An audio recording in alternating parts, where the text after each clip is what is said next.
Good afternoon, ladies and gentlemen. My name is Derek Weldon, and this is the Cool JDM Show. I am next to Mike Dennis. That's me. And I am Kitty Corner from Maximilian Scheffler. Hello. We also have AI on the show today. We don't. No, we were talking about that. About it, yeah. We do not have AI on the show. In fact, none of this show is brought to you by AI, and no sponsors except for Pacific Coast Auto. Your choice. Which is us. All importing needs from Japan. So on today's show, we actually do have a lot of things to go through on today's show, so we need to speed it up a little bit. We have, let me just check our docket. We have Your Car is Lame, and, wait, that's not right. Derek was trying to say, your car is lame and has the wrong transmission. Your car has lame wheels and the wrong transmission. Next on the docket, lame wheels, Max wants you to buy an Altezza. Ooh. A BMW Heartgay, drives Japan, gets back in business, I bribed my wife, a new segment from Mike, and tips on repairing your car in Japan.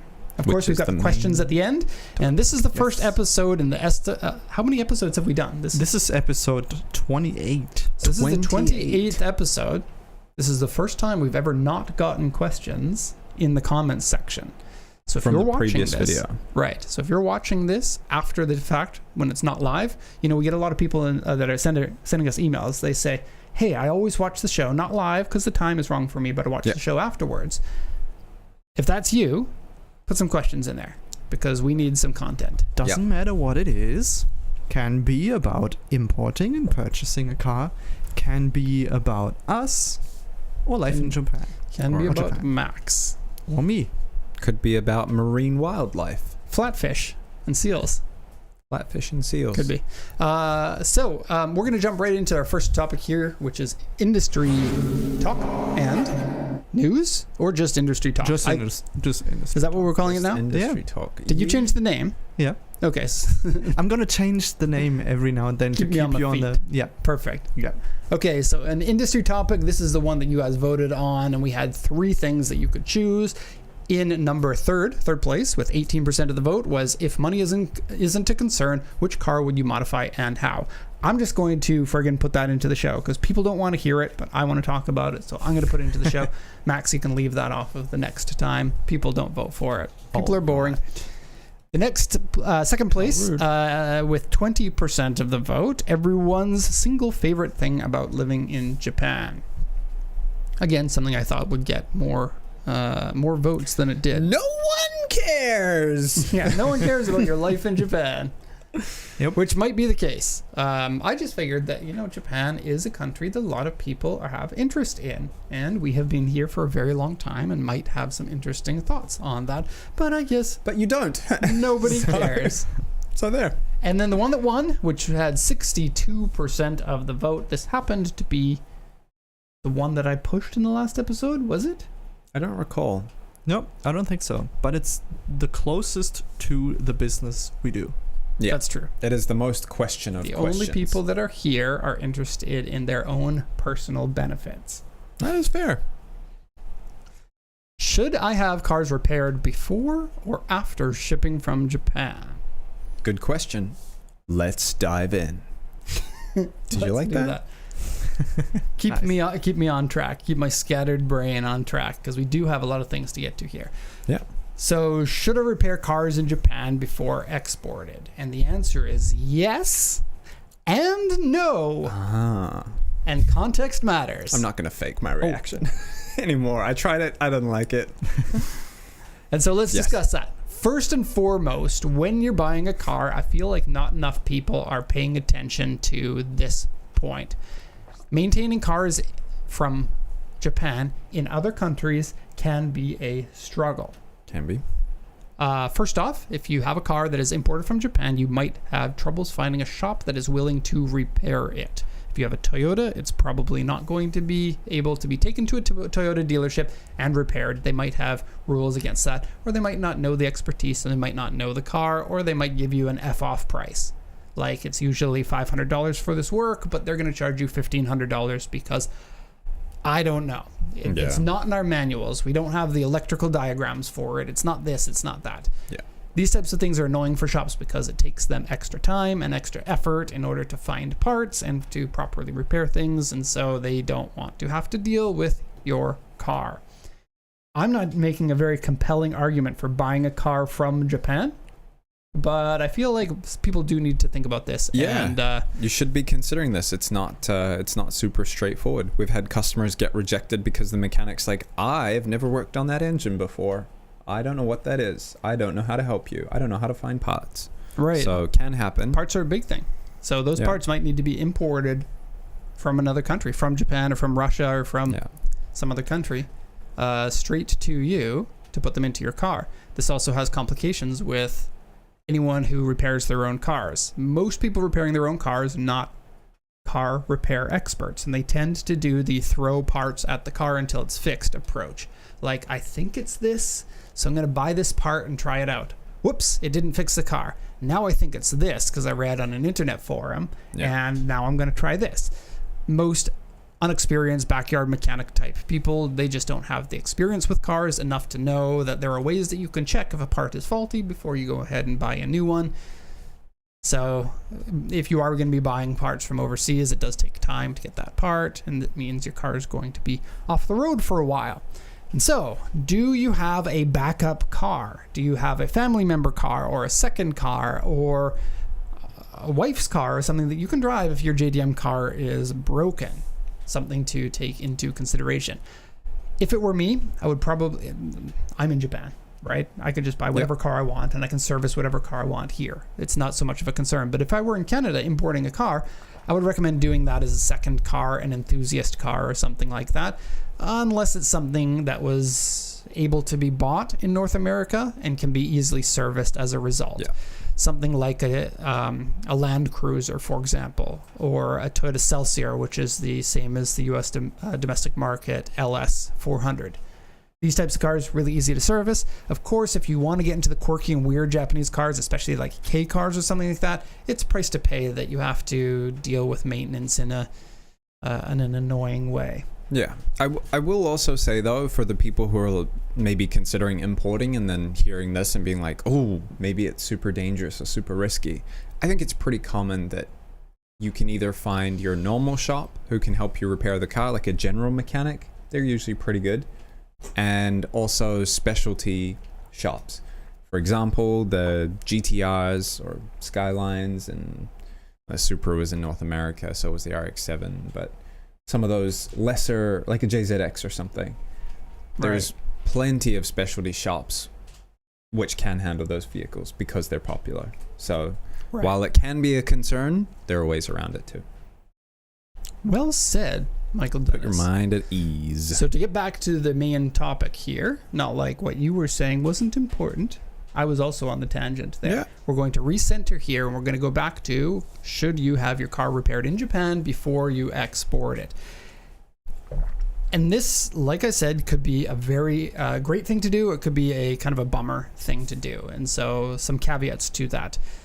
Number one, you buy your car from auction. Your car has approximately 3 to 5 weeks before it gets exported.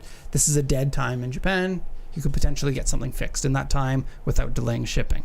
The problem is, we can't always get cars for you into shops right away for them to be fixed before they can be shipped within that time frame. If you are getting a repair done in Japan, most likely you're pushing back the cost, the time for shipping. Yeah. Even if there's 3 to 5 weeks, there are oftentimes a wait list for cars going into the mechanic shop, sometimes several weeks long. Mechanics here, they are like mechanics anywhere. It could take a while. Sometimes parts are hard to find. If it's an older car, sometimes parts need to be rebuilt. And so do take into consideration that it could miss one vessel, it could miss 2 vessels. If it takes a really long time to repair, if it's a lot of repairs, it could be 3 months that it's sitting here in Japan. Do you need the car right away? I know you just bought a car. You're probably really excited about it. I got my new car, and now let's wait several months for shipping and for repairs. Yeah. Could be a bit of a bummer. It can be rough, Secondly, consider the costs. Some repairs are more expensive in Japan. Some repairs are going to be more expensive in North America or wherever you live. This mostly depends on parts availability. And shop availability. Yep. good paint That- shops, for example. We do get into that specifically a little bit later. Okay. PCA charges a 15% markup on any of your repairs. So we have to work as the in-between between you and the shop. This is probably more challenging than you think it is because there are expectations from both sides and we're in the middle. So if you are the customer in, say you're in Canada and you want to get a repair on a car, you need to explain to us what you want. We need to explain to the shop what you want. The shop needs to explain to us what the shop wants, and then we have to go back to you. This can take several hours of back and forth, and we have to alter expectations. Japan is a different country from many countries around the world. Mechanics here do things slightly different from other countries around the world. Levels of service are slightly different, and we want to make sure that our customers have a good experience on one side. We also want to make sure that we appease the shops on another side, because good shops are not super easy to find here in Japan, especially in certain areas. I find, like, we live in an area that is high cost of living. That means not very many mechanic shops here, and the ones that are here and are good are usually quite busy. So we struggle to feed the shops that we have. There are probably about 4 shops that we work with, and we send them cars, and then we wait until they're done with the cars, send them back to us, and then we send them new cars and stuff like that. But if a shop, and this has happened several times before, if a shop gets grumpy with our cars, then they stop working with us. They're like, you know what, your cars are a pain in the butt. They're old, they have unique weird problems, and we make all of our money by changing brake pads on 3-year-old cars. That's what we want to do. Fair enough for them. Like, we understand that we are a low value customer for these shops. Like, we don't demand any discounts from the shops because of volume or anything like that. We know that we are annoying and we want those shops to be happy with us. So even if we might agree with the customer that a certain thing should be like free, for example, if the mechanic shop tries a part and it turns out that it doesn't fix the car, I understand from a customer's point of view, you shouldn't be paying for that part that was replaced even though it didn't fix your car. On the other hand, if we try to push the shop, they will immediately stop working with us. So we are caught in the middle, and this is what that 15% goes towards.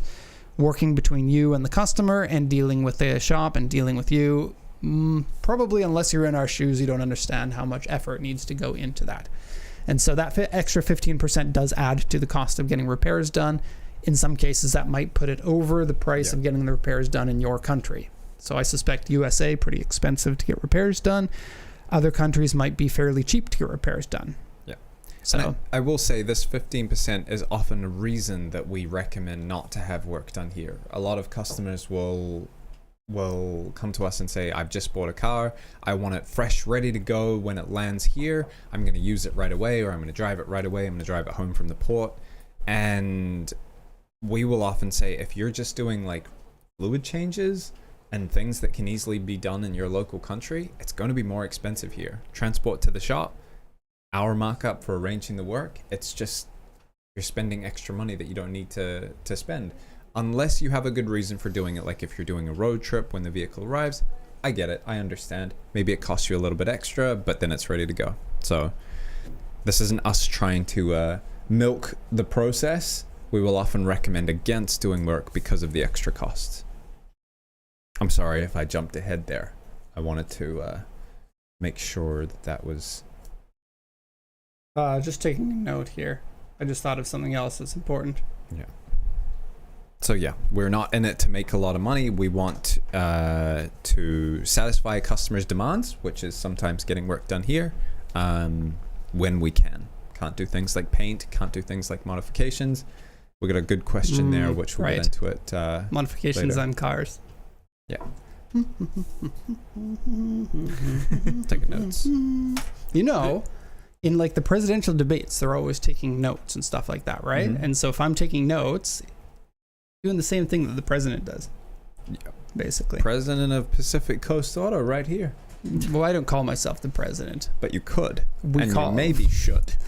No, everyone must call me Shacho-san. Shacho Dono. Does that work? Zayd is saying in the chat, preach it, Mike, only the bare minimum to ship the thing. That is generally for the most part, recommendation. yeah. So generally, the bare minimum to get it shipped is what you want to do. If you want to get extra things done, it is very case specific, and we can give you advice. So you can ask your sales rep, "Hey, I'm thinking about getting these things repaired in the car," and we can be like, "Okay, back up," or "Yeah, it's probably a good idea to get those changed because some things like parts might only be available here." Yeah. And so therefore it might be worth it to get it done here rather than buy the parts, get them shipped in, repair it, and still have the car not on the road for several months after it lands. Yep. So you might have to do repairs on the cars. And honestly speaking, this is the most of what we do. A good 90% of all the repairs that we do on cars are repairs that have to be done before shipping. So the list is longer than this, but this is your go-to. If the car is leaking any fluids and it's dripping down, you can't ship it. That's a rule. So you have to get oil leaks fixed. If you see oil leak on the auction sheet, we'll usually translate that as oil leaks, and then in brackets, might need to get fixed before shipping. In my experience, when it says oil leaks, about 90% of the time it's okay to ship. Yeah. About 10% of the time it's not, and something needs to be repaired. Problem with oil leaks is, depending on where it's leaking from, it could be really cheap. It could be tightening up a fitting, $15. Yeah. It could be really expensive, like a front main seal where the timing has to be taken off and everything. Could be over $1,000. If oil leak is on the auction sheet and you don't know the car too well, or you're not that risk adverse, maybe skip on that one. It's not that common to have oil leaks here in Japan. Honestly, for the older cars it is, but like cars have to be registered every 2 years with an inspection, and if it's leaking any of those times, then it has to be repaired, right? Yeah. Although the oil leaks that are written on the sheet, when you say 90% are good, it's because there's just seeping, and you can see like the oil is it's wet and greasy around or oily, I guess. Yeah, so some oil has permeated past the gasket, but it's not leaking enough that it's dripping down or something. Yeah. And usually when it's dripping, it's only dripping a little bit, up until recently when we received a vehicle that... Oh, we got that in the show. We got pictures of it. Oh, we do? Yeah, threw up all over the ground. Yeah. This week. We'll show you. PCA. Stay tuned. We'll show you an oil... Probably the biggest repairs that we ever do is alternators. A lot of cars that end up at auction that are older need new alternators before they could ship. If an alternator goes bad, the car is non-drivable. It's a fairly simple repair. It's usually about $700 or so, $700 US, sometimes less than that. If the trunk or the glove box can't open, we can't ship it because we might be hiding drugs in the car and customs won't be able to check. And then the suspension height. This is another big one. In all honesty, just to clarify, if the trunk or glove box can't be opened, it's part of the pre-export check. Not specifically for drugs, but yeah, so it has to be opened. In case you didn't catch Derek's joke there. On the side, we also do drug trafficking. So if you're interested in that, ask. And our code word is, I want white bunnies in my car. White bunnies. So yeah. Disclaimer, this was a joke. Not financial Speaking directly advice. to AI analytics of video. No, I'm just kidding. But yes, it was a joke. Do you think AI, if they pick up a drug joke like that and they think it might be serious, then they would also pick up the, hey AI, this is a joke? Yeah, they'd probably target you specifically. Yeah. ChatGPT. Well, I didn't find that very funny. Yeah. Next, suspension height. If the car is below a certain height, and there is no actual number for the height because this depends on the approach angle, and so the front has a distance between the front wheel and the front bumper. This distance is different on every car, and so there's some sort of a calculation that you can do for how low the car is allowed to be. Generally speaking, 12 centimeters is about where you want the front bumper to be over the ground for most cars. It can be a little bit lower in sometimes, but if you are interested in a lowered car, an extreme lowered car, you're going to have to pay to get that lifted, which is usually a couple $100 to get the coilovers lifted up. Sometimes this car doesn't have adjustable suspension and you need to buy a new suspension kit for it. So it could be $1,000. Or it's broken air suspension. Oh gosh. I really need to don't get talk on about that. it. Yeah. No, I think it's important that people listening know that if you see Don't broken air buy suspension, a car with air suspension. yeah, don't buy it. If you see a Ever. car at auction with broken air suspension, just don't buy it. The problems that it may cause you are severe. Especially if it's aftermarket, because as we found, nobody wants to deal with an aftermarket air suspension because they're just like, no one. I'll sell you a kit and install it for you, but I'm not going to deal with some comes from China cheap kit that is probably pre-broken. So don't do it. A word to the wise. Otherwise, no start problems. Of course, you need to roll the car onto the vessel. Cars that can't idle properly, cars that can't drive properly without surging, like you can't go over 20 kilometers an hour. Yeah. Basically, anything that would prevent a car from going onto a ferry, which is what the Ro-Ro vessels are, is not going to be good for shipping. You need to have that repaired here. Yeah. A big reason why we don't sell uninspected cars, because if you don't know they're driving, how do you know they can be exported, and how do you know how much they're going to cost to repair so they can be exported? Some people might want to know, if the car is non-running, can we ship it by container? We can. We don't recommend it. It's going to be viciously expensive. Yeah. You are three times tripling the price? Usually, yeah. Depends on what you're shipping. Like if you've got 4 cars and they're all broken, container's perfect for you. But that doesn't happen very often. It's usually one car. So one car that's in a container will be more than 3 times the price. Yeah. And yes, you could buy another car to... Or another 3. Like, right, if you want to go for a 40-foot, yeah. But there's a lot of difficulty with importing containers that people don't realize. So generally, if you're a first-time buyer, we don't want to do it. Because you're going to get... Like, the difficulty of importing your first car is probably not that high. The difficulty of importing your first container is like 10 or 15 times more difficult. It's not meant for people to be importing by container themselves. This is a business-to-business product line, and you have to be understanding of how logistics work to know what you're getting yourself into. Yeah. Ro-Ro is pretty easy. Yeah. Next, I want to talk about paint work, because this is a big one. There are a lot of people that want that hot, only in Japan body work put onto their car, like aero kits, spoilers, wide body kits. I want that, what is it, the 6666 brand? Do you know? Rocket Bunny? Oh, Pandem now? Yeah. Yeah. I want that cool stuff put onto my car and then ship the car. That is an FAQ. We get asked all that all the time. So, and it's because shipping a body kit is not easy to do. Prohibitively expensive. It can be several $1,000s to ship a body kit for you. And then the body kits are generally not too expensive here in Japan.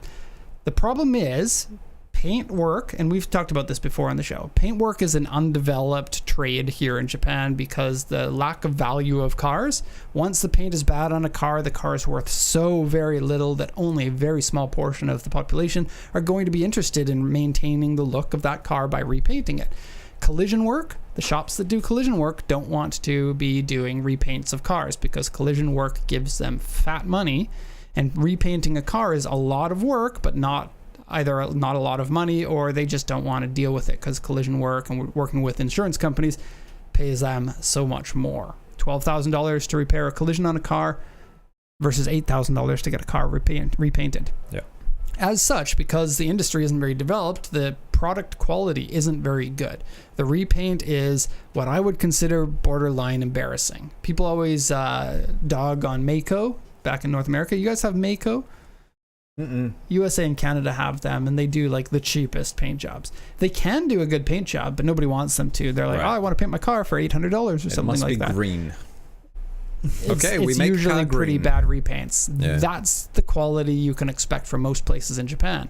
And outright, we would normally say we don't want to set you up with a shop that's going to repaint your car here in Japan that's not going to provide results that you're happy with. But we don't know what results you would be happy with, and we don't personally agree with most of the shops here. And unless we have personal experience in painting our own cars at those shops and seeing the end quality, we can't recommend the shops. And I think too many businesses do that. Oh yeah, I could find a place to paint it. And then you don't care about the quality. And then you send it off to the customer, and the customer complains, and you're like, I already got paid. Yeah, and the car's no longer here, so nothing can be done anyway. We really, really don't want to be in that position. And that's something that as long as we've been in business, we don't want to have to put our name on something that isn't of quality, that is what we provide to our customers. Yeah. That's just the short and skinny of it. And to be honest, like, we have a I would say, decent to good paint shop now that we've used one time only. But even if we trusted them to do good paint work, it still puts us in a difficult position if we're getting your car repainted. Because you might be expecting a super high quality paint job, and if we get you like 70 or 80% of the way there and you get the car now, and the what do you car's do? in Canada. Yeah. And then it's like, hey, this paint job sucks. Now I hate Pacific Coast Auto because you guys didn't make sure that it was painted really well. Yeah, and we were like, we thought it was painted very well considering the standard of paint here in Japan. You can't get much better. And then body kits, a lot of people don't realize this. They think screw on a body kit and then it's good to go. Yeah. You can't do that.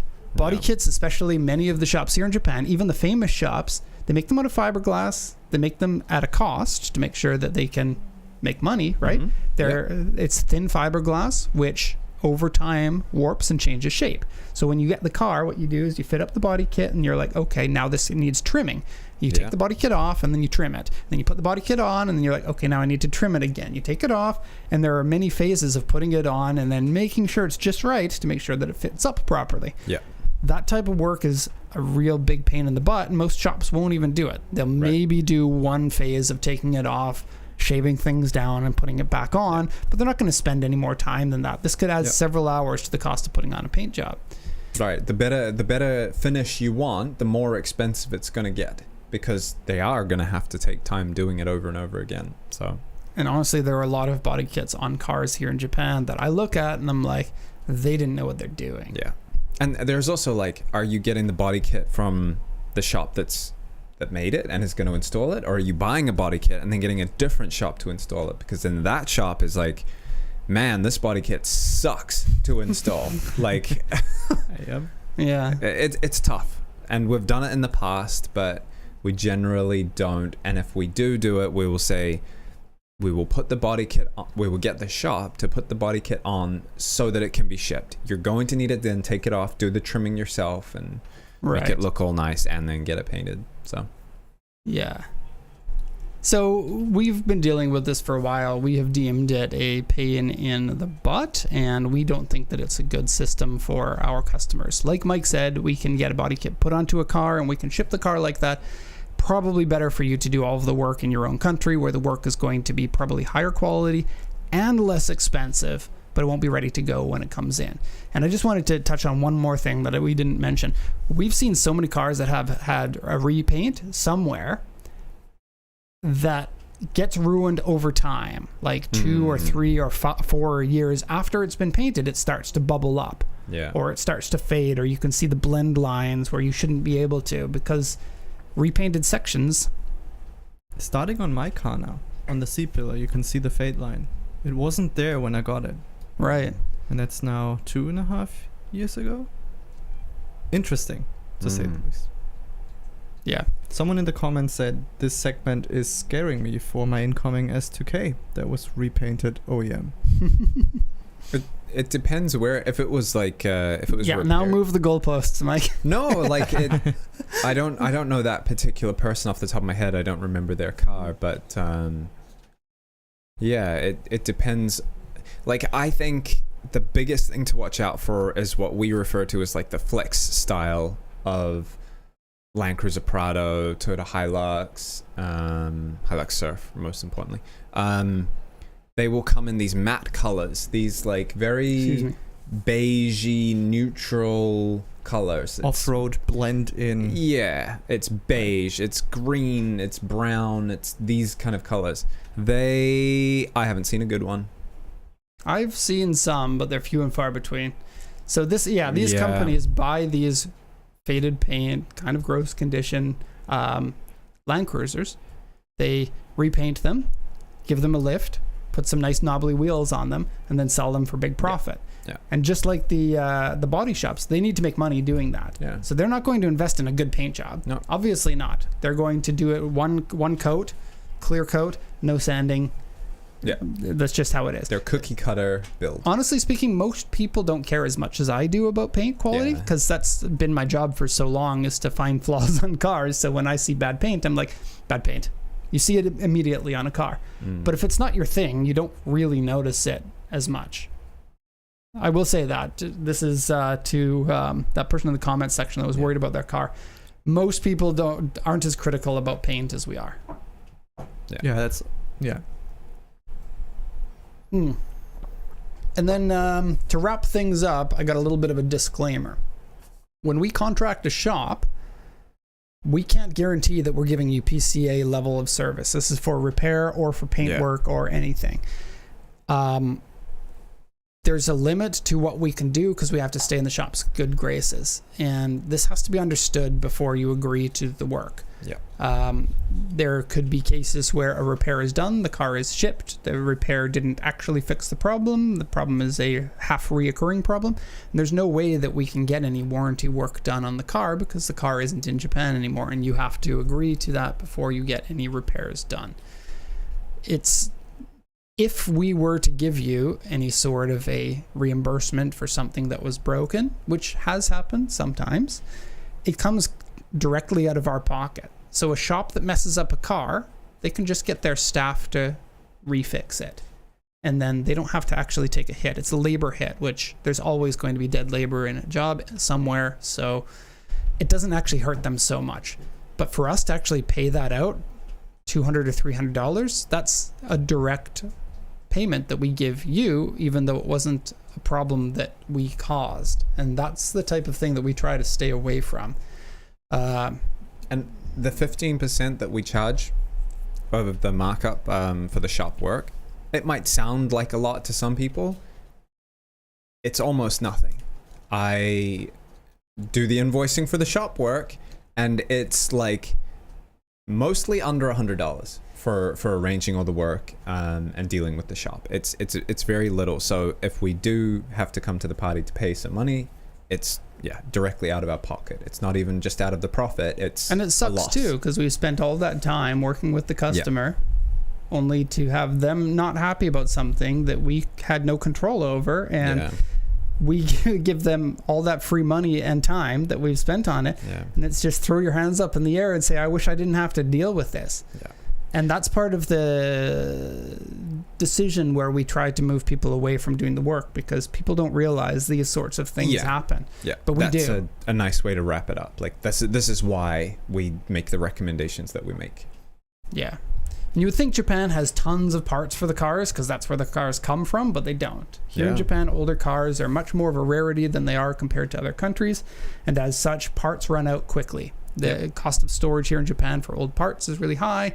Parts usually get shipped off to other countries. There's no junkyards here.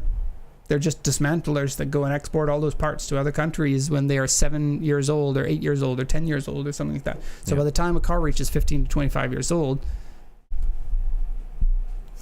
there's a little mini communication going on here.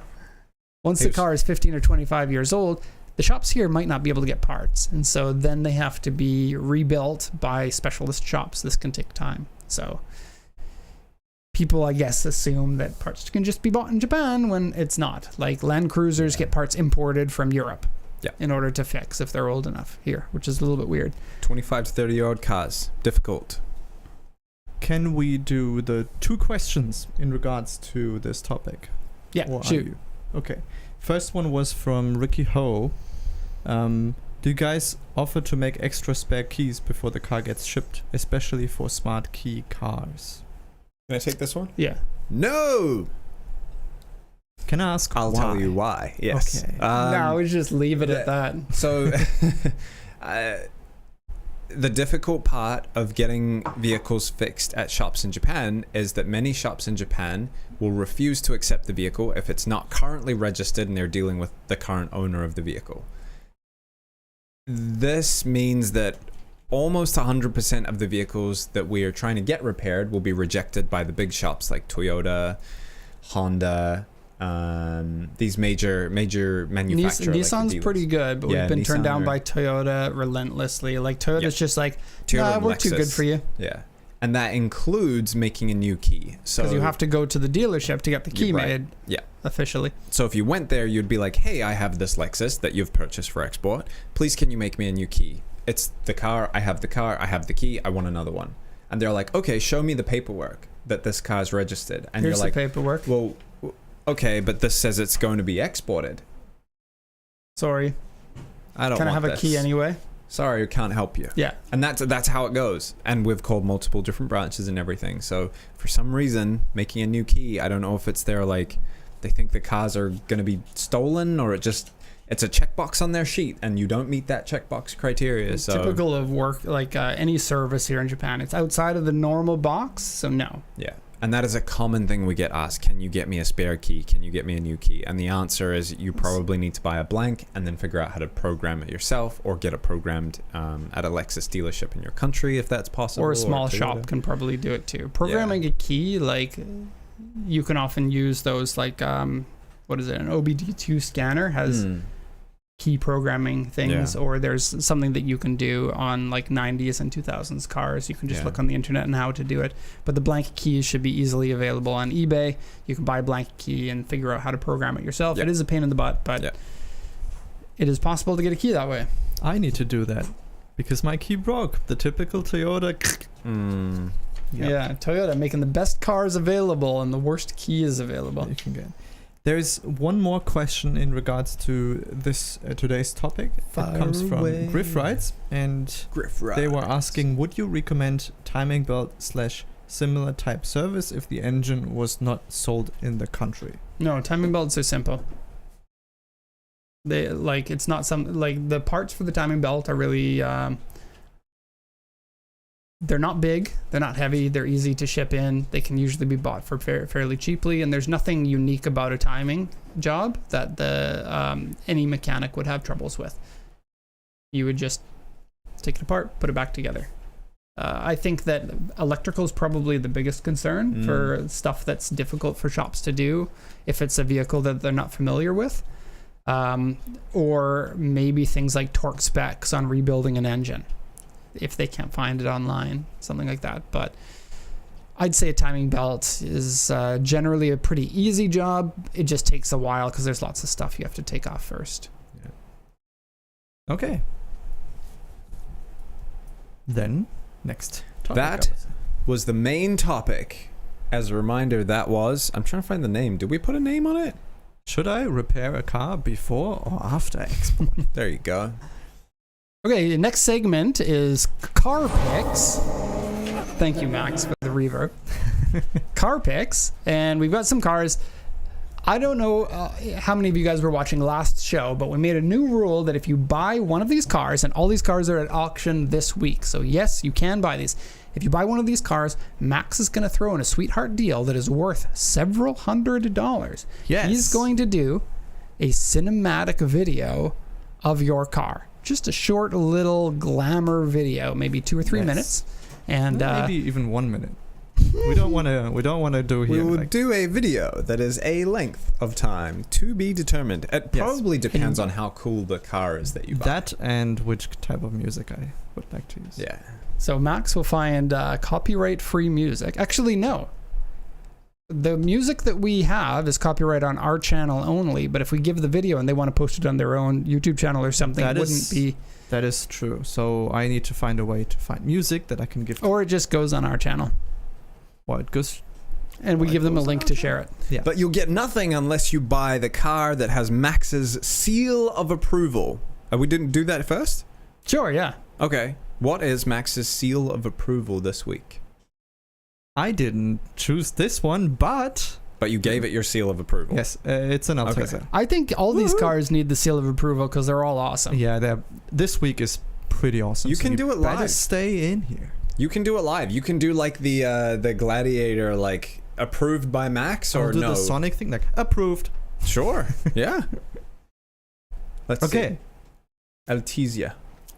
This is not because I own one, and I like this is definitely because Max owns one. I told Grant to pick an Altezza yesterday when he was picking cars, just because Max drives an Altezza, and it's kind of funny. Like, haha, buy an Altezza. Max wants to make a video of his own car. Yeah. Okay. And this will have to do because this one, it's overall really quite nice. It just needs one new. Yeah, it just needs one new door. And I'm going to give you the inside scoop on Altezzas right now. Do it. If you see engine bay pictures on Altezzas and you see the stock airbox in here, that's a win. That's a win. Because this one is the best one you can probably get on the car. Because The ECU is a tiny, whiny little bee. how's your car running, by the way, Max? Good. There's Good. one exception to the stock airbox rule, and that is if you see a ram chamber. Yeah, the Right. Volcano Ram Chamber. That's That- the official name. It's the Yeah. best intake you can get. One of the intake used, just sold on Yahoo Auction. First one in like 4 years for like almost $1,000. You tried to win that one, right? Yeah, I What was tried your to high win it, bid? but A lot. 450, which I Yeah. think is still a lot For an Yeah, intake, it right? A is. used intake. for It's used still a lot. intake. But wow, almost $1,000 or like 100,000 yen, right? Yeah. So like $750 US. Still Yeah, a lot. that's probably, it's a lot, but it snakes around here and comes back up. Anyway, Altezas, good cars. You probably know them as a Lexus IS 200 or 300, depending on where Sort you're from. of. Japan just gets a better engine, right? Yes. Yes. Yeah. A finicky little bee, It's just a better engine. No, but if you take care of the car and you clean your airflow sensor and the throttle body, amazing. Like revs out super high, is very fun. And this one is, I feel, particularly low mileage. Yeah, that's gonna be a 74,000 lot. It's kilometers. very low. That back fender's bad too. You see, it's got an AU4 on the door, which you can clearly see in that picture, and an AU3 on the fender behind it, which I can't see very well in the picture. Yeah, you can't really see it, but it's probably going into into this one here. Oh yeah, like part of it, like whatever dented the door also dented the fender. If you have people in your country to do body work very well, and you can source an IS 300 200 door, you might get a deal. You might. Maybe. I feel like the low mileage on this is still going Yeah. to cause people to go crazy because they know a door is pretty easy to replace. Yeah, This depends is on today, right? the damage. Oh, this has gone through auction. Grant, could you get us a result for JU Ibaraki 2502? Okay, Grant just said it was unsold at auction. The highest bid was 816,000 yen. That doesn't tell the whole story though. It doesn't. So Yes, Max. if the reserve I isn't released, then the bidders aren't going to bid up to their max until the Yeah. reserve is released. Otherwise, you're competing against only yourself. It's a bidding strategy, and all the bidders here in Japan understand that. And so 816 was the top of the bid. That's not what they're willing to go up to. I think they're probably willing to go a little bit above $1 million, and they were trying to wait for the reserve to be released. And since it wasn't, then somebody might buy it in negotiation, which at some of the auctions we'll know the price, but in this one we don't. Like JU doesn't show us. We just have to make an offer. Yeah, it depends on how they do. Sometimes they'll release it for buy it right away, and they'll just give a price. Like the seller's like, okay, I'm selling this for 1.1 million or something. So, yeah. But it looks like it was sold at USS Tokyo, and it's now being unsold. I don't know because I can't check. But yeah. How much do you think this is worth, Max? I'm not looking at prices when I'm working, so I don't really know That what doesn't people... sound real. I don't... That Anyway. sounds like the answer you're supposed to give, Derek. But come on, give me a But price. 1.3. Oh, 2? yeah, I don't know. With that big of a dent, I know that the mileage is so low and everything. You can but repair a dent. You can't repair mileage. yeah, it's true. Yeah. It does have some frame damage. It says left rear tire house outer section deformed. So it's had a So decent size hit. But on that's that not left rear really corner. part of the frame. Yeah. The frame would be the inner section of that. The outer part is basically just the panel that goes behind the exterior panel. They're like that to each other. So of course it's been dented. There is some paint fade on the outside and some W3. So it's had bad paint on the front bumper, it looks like. 6-speed manual rear wheel drive, 210 horsepower. Yeah. And It's Max's seal of approval. So if you buy it, which you still can, you want to put an offer in, you can still buy that. Could still buy it. Email Grant. Available. He'll set you up. Next one, the Heart Gay. It's pronounced Hartge. This is a German tuning Yeah. company. And very they're small called tuning Heart company. Gay. And apparently they're small. What? In Japan, they're pretty big, though. Like, people recognize this brand who like BMWs here. And it's a tuned version of a 3 Series, an E30. Has original automatic transmission that's been swapped over to a manual. Oh, Yeah. by Hartge. Heart Gay. No. No, Heart Gay didn't do the swap. I just was. Oh.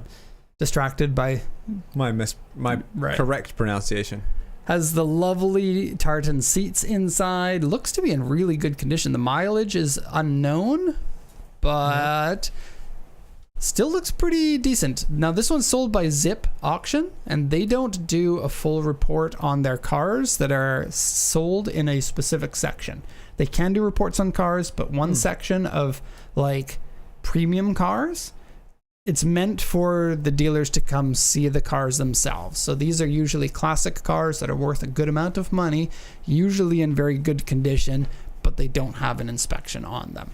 And so, unfortunately, you would have to go into this one completely blind, so you're probably not going to bid on it. I suspect it's going to be big money, because the E30s are expensive. This won't be E30 M3 money, but I think it will be probably 80% of what an M3 costs.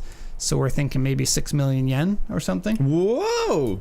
This has my absolute biggest seal of approval. Can I see the wheels? Those are Hartgay wheels. They look cool. Yeah. I haven't shown the rear yet. Show me because that of a booty. Specific reason. Oh. Derek, can you talk about what is You going want me to on talk with the about rear? the Hartgay rear? Yeah. It has the extra lights next to the license plate. Is that what you were talking about? No. It has the Hartgay exhaust. Is that it? It's angled to the left, which is incredibly Japanese to me. Which is Especially 80s Japanese. But it's the collaboration of Hatke and Tommy Kaira. Sorry, which brand? Tommy Kaira? Hatke. What? Hatke? I don't know that brand. Hatke. This is the that, wing. What's it? Wait. The wing is called the robot wing, right? Yes. Something like Robo that. wing. Yeah. Robo wing? Robo wing. Robo wing. Wait. Robo wing. This is the same wing that you could get on the Tommy Kaira version of the R32 Skyline. I thought it was 33. And it is in a full electronic wing that has different angles of attack. So if you go over a certain speed, then you get more downforce. Yeah. Oh, It's and kind of S13, stupid looking, but it is cool. Yeah. And it's weird that like the Japanese company and German company both have the same wing on their car. And it was as far as I know, the only place that you can get the wing was from Tommy Kaira, but then Hartge was like, can we have that wing for our special car? I like that. Really unique and cool. This looks really, I think the wing suits it very well. And I think extended, it looks good. The way it sits now, it looks good. Especially being from a Japanese, well, it's a German company, but it's a Japanese only car, right? This is from Hartge, Japan. That made and marketed this car. Looks really cool. I like E30s. And those side decals are normal. It's also got high lift cams, a few other things. Exhaust manifold. Exhaust manifold, full exhaust. Maybe a tweak to the ECU. It's got, so stock, the 2-liter has 125 horsepower. Not going to win any races. 148 horsepower for the Hartgay version of it. And original OEM price for it was more than twice what the E30 cost. Wow. So the E30 of this era was like just over 2 million yen, like 2.2 million yen. This was 4.7 million yen when it came out, which is very normal for like prestigious tuning companies here in Japan to have absurd prices and then only sell 6 or 8 of their cars. Yeah. Okay, you want to know Hatke fun facts? Yes. They only do Mercedes-Benz now. The new logo looks like the Maybach logo. Do we have a picture? I want to see what that looks like because you were explaining it earlier. Page. Let's do the German page.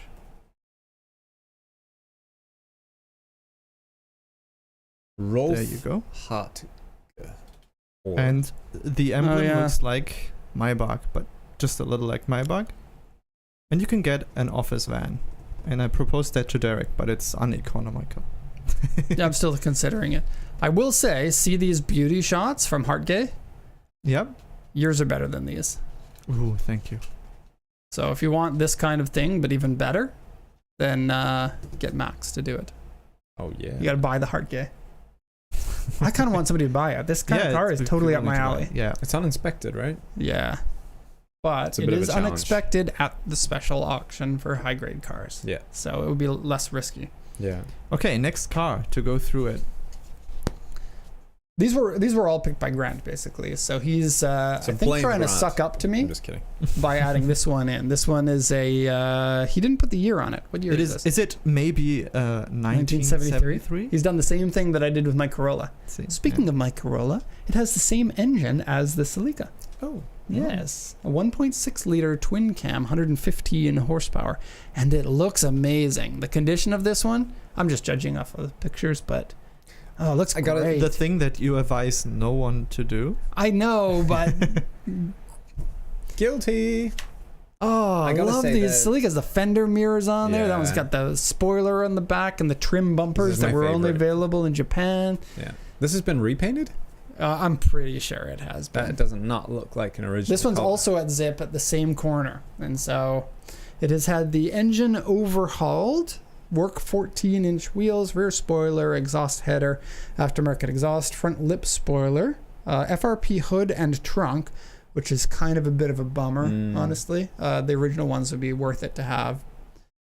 5-digit odometer, so the mileage is unknown, but they have history showing that the mileage was at 120,000 kilometers not too long ago. And the alternator has been replaced. Drive recorder. Drive recorder is kind of weird. On this type of car, not too many people are going to actually be driving it. It's going to be a second car that you bring out on a Sunday morning. Yeah. And so a drive recorder leads me to believe that somebody was actually driving it. And I think with the repaint and the fiberglass hood and trunk, it was probably restored at least a decent amount. Yeah, you would be really worried about how well the rust was repaired, because there's no chance the Celica makes it 50 years without some rust repairs on it. Always loved the hood vents of these hoods too. Yeah. The OEM one, it looks a little bit better actually. It's got these little chrome bevels on each one of the 3 exhaust ports on each side. I love these. Yeah. And the notchback is the one for me. Grant disagrees. He thinks the fastback version is better. I much prefer the notchback. Very cool. Cool. Okay, Next what do we got one. next? We have packed stuff. So we got this one. Another is- Zip one? This is our wait. last Can, one, eh? can we have people say what this is? Yeah, does without- anyone know? like the I chat, learned this one from Gran Turismo 4. chat it needs was to one of be the cars they activated. did. Chat. What is this? Activate chat. Do, do, do, do, do. The real chat, do, not the chat do, GPT. Do, do, do, do. Just wait. Those are OEM wheels for this one too. Very cool looking. Yep. So no one is knowing what this is. Or- Yep. I never know if it's What like the page? time delay or if it. We got half of it. We got the brand name there. Okay. Ah, Boom, coming right at you. There it he knew is. that you were Griff's going right. to say that, and No, he's it's- like, check it out. Oh, he wanted to make sure he was first, so he only put half of it. That's what I would have done. yeah. A112 Abarth. So this is the hot version, like competed with the Mark 1 Golf of the Abarth. So the regular Abarth was 60 horsepower, and then this one has been modified with exhaust and a few other things, and then made 75 horsepower, which doesn't sound like a lot, but these are only 700 kilograms. Wow. 700 is like 100 kilograms less than my Corolla. That's like 50 kilograms more than a Mini, but the Mini at this time only had 68 horsepower. So this, this was definitely fighting the Mini and fighting the Mark 1 Golf, which I think the Mark 1 Golf was around 90 horsepower. I don't remember. Butt kicker. The GTI, I mean.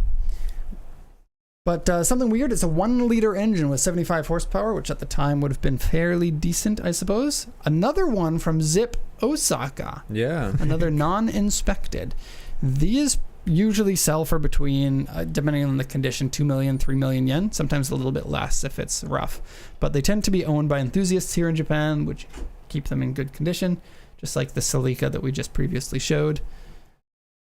Griffride said he cheated a little bit and looked at this one an hour ago. I don't What? think you're cheating. I think you're just Browsing very the auction knowledgeable. daily like you're supposed to. Yeah. Like a good PCA sycophant. So I've not had a chance to export one of these. So wait a second. We have, but not really. One of the companies that I used to shoot the reports for previously has bought one, so I've shot a report on it, and I have poked around at it. Has a very Italian feel to it. I can imagine, yeah. Which, good and bad? Yeah. Yeah.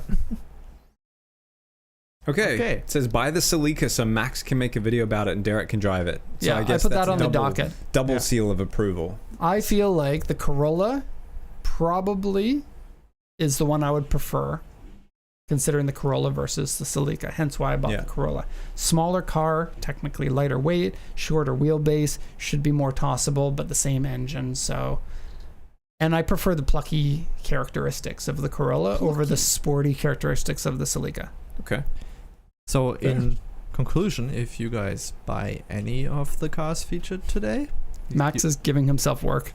I'm giving myself You could win a special prize, but they're all uninspected, so I'm not sure about these choices. Oh, no, wait. The Altezza was not uninspected. Okay, I'm going to go out on a limb, and I'm going to say, even though we don't usually allow most of our customers to buy the uninspected cars, I will make an exception for all of these.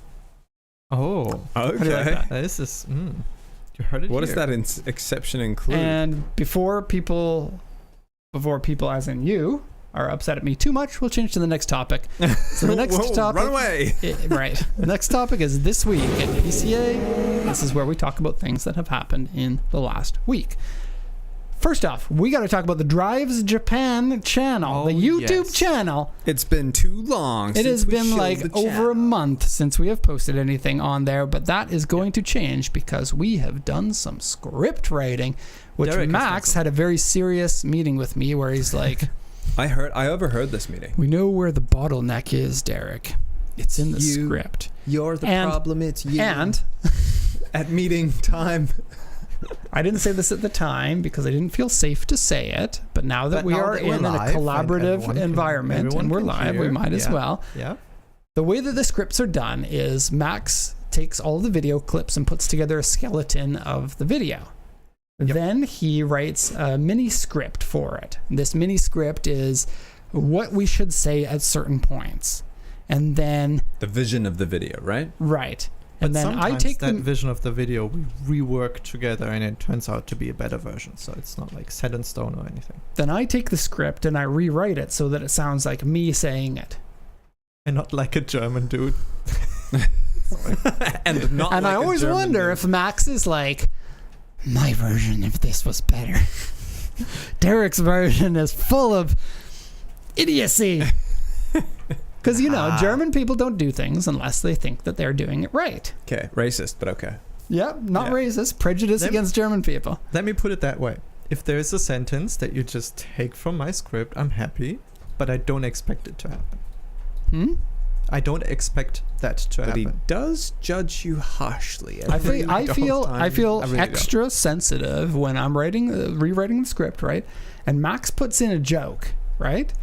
Because when Max puts a joke in there, you can tell, like, haha, I think this will be funny. But if I rewrite that joke out of it, then he never has a chance for that joke to be funny. Yeah. And his vision and effort to make these scripts interesting and funny has gone out the window. Yeah. And I do feel a little bit bad about that. So I'm sorry if that does happen. It's okay. We do get out some pretty cool videos, I feel. And then when I rewrite the script, I pass it on to Max, and then he takes it and rewrites it again. He's like, this part doesn't work with the video. This part doesn't work with the video. But all my jokes come back into the video. And then we have a meeting where we go over. He puts all of the text into the video as a text-to-speech program, so that he can build the video around it. We watch the video together. We make little changes to it or cut pieces or something like that. And then I record the voiceover. And then if something happened in the voiceover that we liked, we can adapt that as well. So there's a whole process to this. And I will admit that I am the bottleneck because, and I mentioned this to Max in the meeting, being creative is difficult when you're forced to be creative. Yes. Please flame Derek in the comments. If you watch a script and you think that the text in it is boring, then you can let us know at show@pacificcoastjdm.com. That's the email address. Or in the comments of the video. We need the engagement. Comments. Give us comments, people. Come on. We're trying to make this a thing.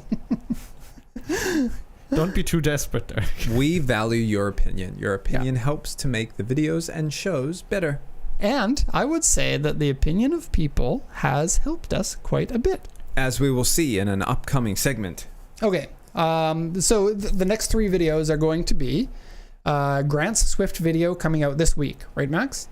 Yes, it is not only Grant's Swift, it is a video covering the cheapest and probably Most funnest, delightful, most fun JDM cars you can import right now. Which is the Swift and the Fit. Yeah. Right? Oh, And I think the videos come together well. If you think those cars are boring, they are not. They're great. They're actually great. I think they're great. Especially Grant's Fit. I like what he did to it. Yeah. The ACU tune. You had a big smile on your face after driving that car. Yeah. And while driving that car. Kind of drove very away much. from us a little bit and tried to follow a Ferrari.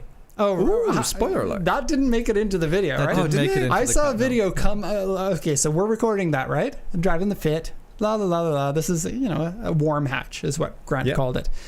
Ferrari comes by all loud with aftermarket exhaust pipes. Yeah, Wah! And I was like, yes, this is what I'm getting into. Downshift, pull up behind him. We're just in traffic, so you can't really go anywhere. So I get to be competitive with the Ferrari. Take that. I was hoping he was thinking, what is this guy doing? Yeah. He probably was. I was hoping he was going to rev. He didn't. Anyway, watch the video. It's coming out this week. Yes. And then Endurance Race 6. Coming up. The script has been, my portion of the script has been written. Huge script in that one. Took me a long time to do. Yep. And then the Impreza mini time attack. Do you remember that, Mike? I do, vaguely. We took Patrick from Ireland, who has said that we're allowed to use his voice, by the way. Cool. Or say his name in the video. And we went to a racetrack and we did a little time attack in an Impreza. And it was all sorts of fun. This was a while ago, but glad to have that back on there. Cool. Yeah, so videos probably coming up closer to each other, better spaced. Yeah. And working on a script for 20 hours of repairs for nothing? Yeah, that's the title of the video. Oh. Yeah, it's kind of a bummer video, so people who are looking for something to cry about, like sometimes it's nice to just get a cry out. It'll put you in a good headspace. So watch the video and okay. Try to cry. Lots of cool things coming up.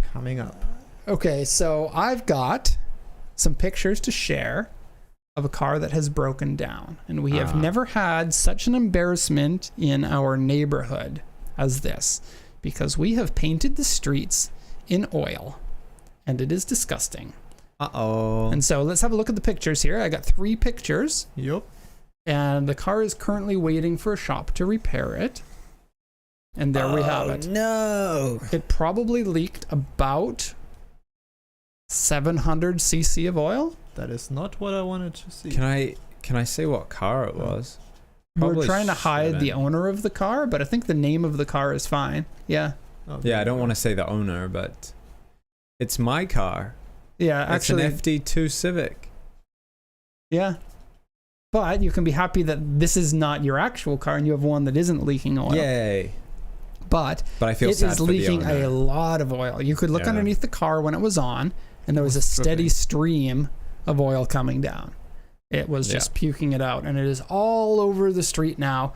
And Jacob, who you guys know only from us saying his name, but one of the employees here. Oh no, he doesn't do the YouTube ones. Only the customer ones. Customers who buy a car and get the video get one from Jacob, but if it goes on YouTube, then it's done by me. Yeah. And he does the other videos for those ones. Jacob has been scrubbing the street for hours trying to get the oil off, but it doesn't come off very easily because it is motor oil.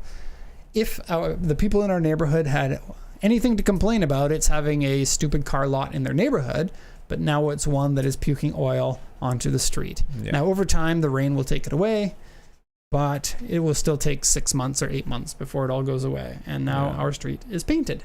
So embarrassing. This happened while we were driving the Swift too. Yeah, we came into the lot to switch cars, and we were like, "Oh my God, there's oil everywhere." Yeah, so there was 4 or 5 of us there. Yeah. Whoops. Not good. Yeah. Yikes. Okay, so on to the next thing, and this next part is dear to my heart because it concerns last video. Cake. Is that up on the screen yet, or did I just it spoil is up on the screen. There's cake on the screen now. Near and dear to Derek's heart is cake. So last episode, I got a little bit emotional. Max said that his wife watches the show with semi-regularity, and I said that my wife doesn't. And so I asked people what I can do to get my wife to watch the show, and I took some ideas from that.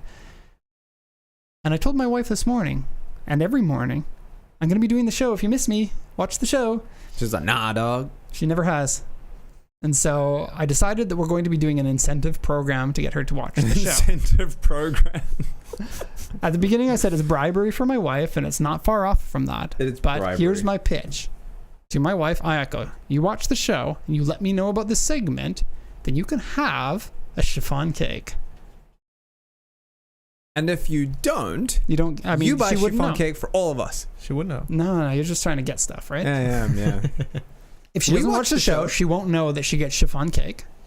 And this chiffon cake comes from 7-Eleven, which you would think is pretty nasty, but the 7-Eleven in Japan is awesome, and their chiffon cake is one of the best things that they have there.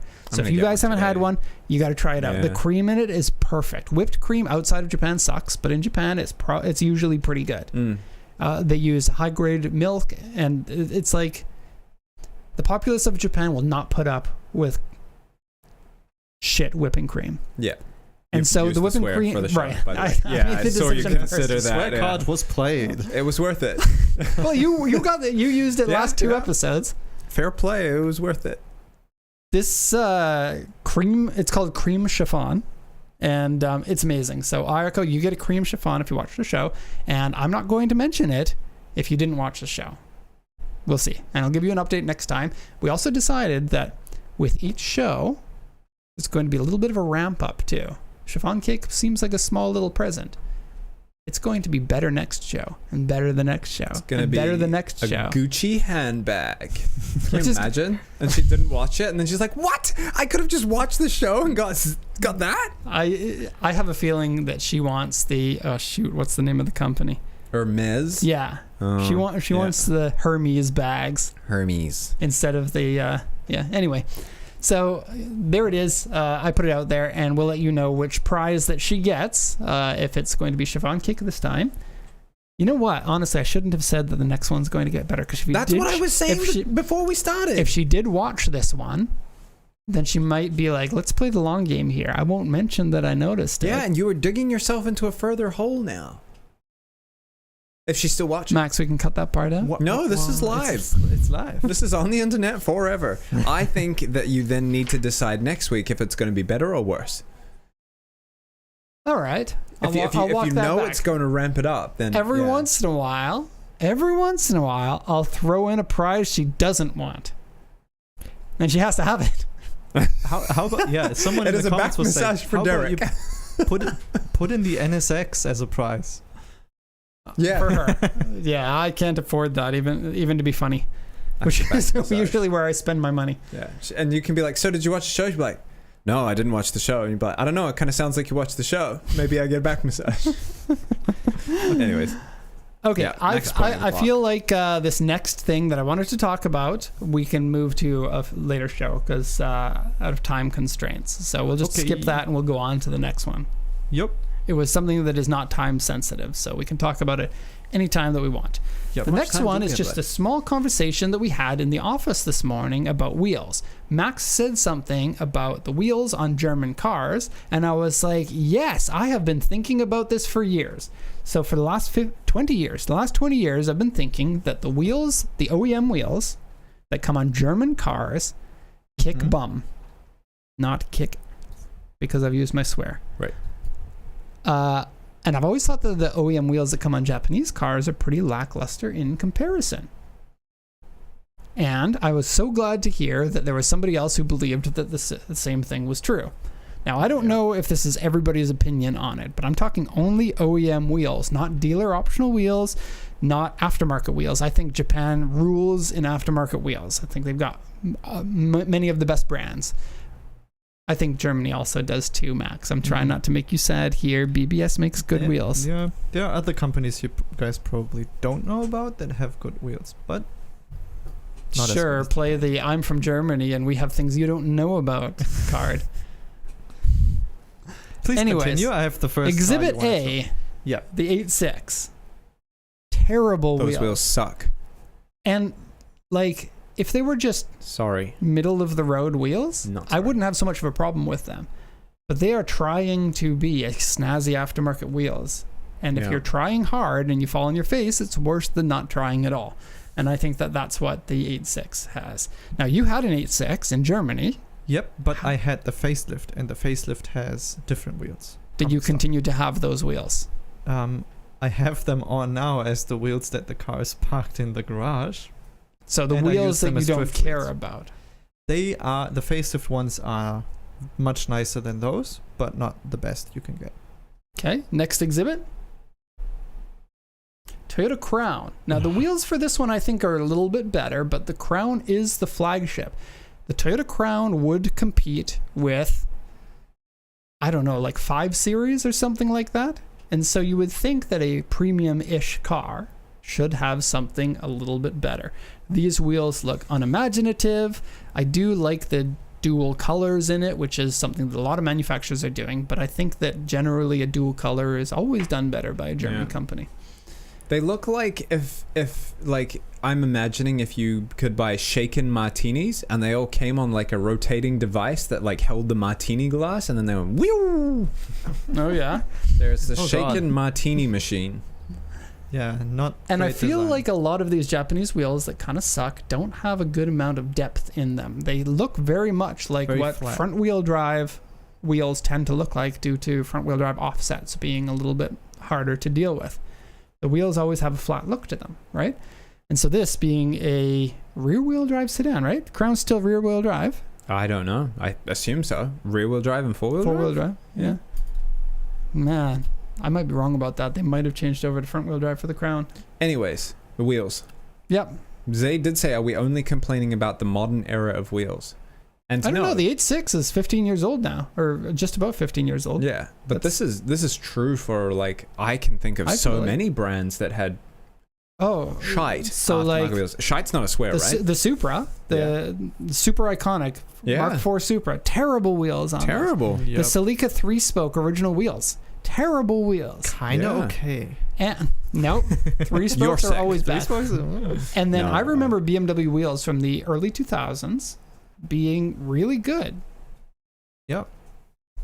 On to Exhibit the next one. LAX. Now we're into the German cars, and this one here is a 5 Series, so you would compare this with the Crown, and that to me is a much nicer looking wheel. Especially sportier. Like That might be M Sport wheels. I might have cheated a little bit there. I just went BMW 5 Series with OEM wheels, and I found this. But if there is a worse wheel, it's probably not too much worse than this. And the next one? Sonny said this is where he throws hands. No 3-spoke wheel slander. I like that. This one is a Boxster, so a cheap sports car. Cheap sports car would be upmarket from the 8.6, but not a whole lot upmarket from the 8.6. And Okay, those to me are a very sexy wheel, and here they do the black and the chrome two-tone very nicely. I was going to say they're a similar style to the 8.6, but they look a lot better. I was wondering if that's because of the concave of the wheels. I will say regarding this exhibit, these are probably the least favorite optional wheel choice for these cars that Porsche sells.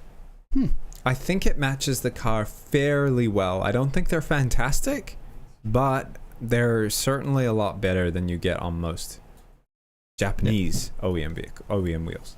And on to the next one. Right, Sunny says it's like they're knocking themselves off. Yes, they are. This is an old wheel, kind of stretched to modern sizes. This is what they also sell it as. So you're technically right. That was very interesting, Max. I like that.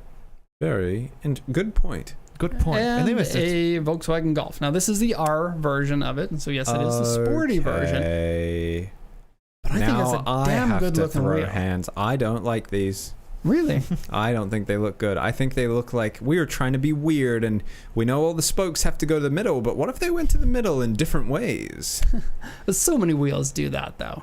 Like, especially Japanese wheels. They're like, let's do a twin six spoke, but one of the spokes weird. I agree, and I don't like those either.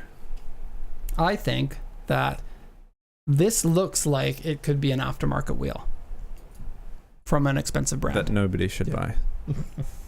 But it is the what is it called in English? You paint Scheissenhausen.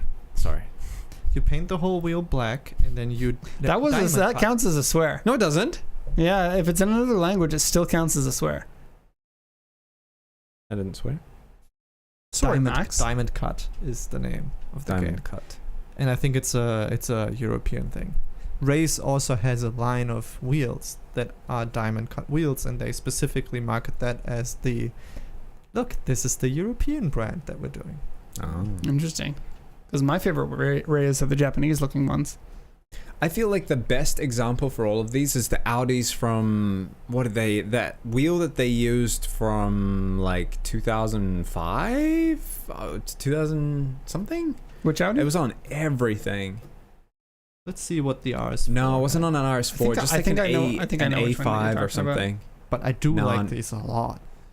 I'm trying to not think of like the ultra premium, like the AMG wheels. I think the AMG wheels look fantastic, those but because they're AMG, that it's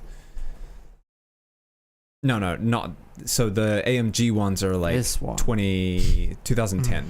Not a big fan of those. Actually, AMG might be the exception for me. I rarely like AMG wheels. There are some that I like. 2000. Like 2015. There's like two-tone black and silver AMG wheels that I like that are a 5-spoke, and they're a fairly thin 5-spoke, and they were from like 2010 or something like that. I think BMW in the 90s probably wins it. Because they did all their wheels together with BBS, and BBS makes damn good wheels. Right, and I think there are exceptions to the rule here because Honda does their wheels with NK.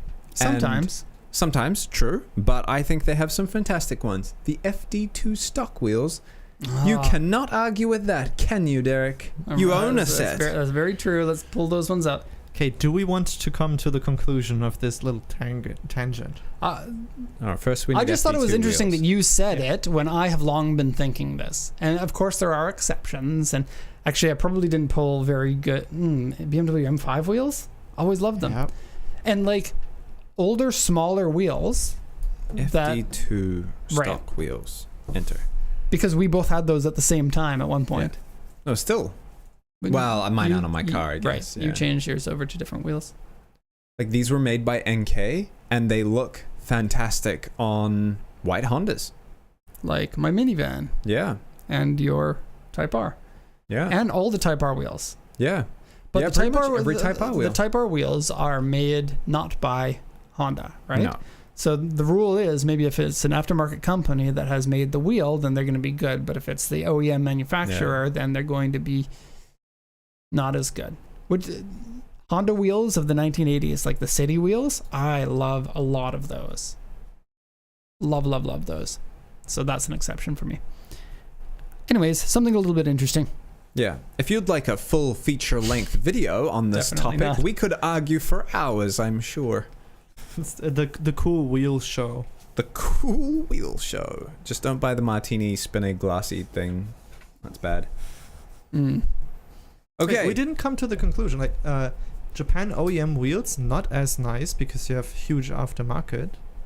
Right. This that is was something the that you point. pointed out. This is the Max was really smart moment. So go ahead and say it. That was nothing. My theory is that Japanese OEM wheels are not as beautifully designed for many of the cars because you have a huge aftermarket and also the dealer acceptance to just get new wheels put onto your car. Many of the cars you see driving around here, they just don't have the wheels on it that the cars came with.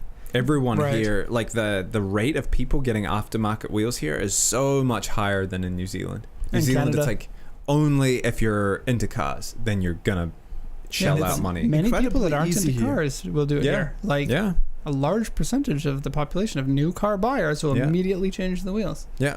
And this is only speaking from a German perspective. In Germany, if you want to get new wheels, they need to be TÜV certified. you need to put them on, then you need to go to the TÜV station, you need to have it checked, then you get paperwork, then you get the paperwork and change the registration status.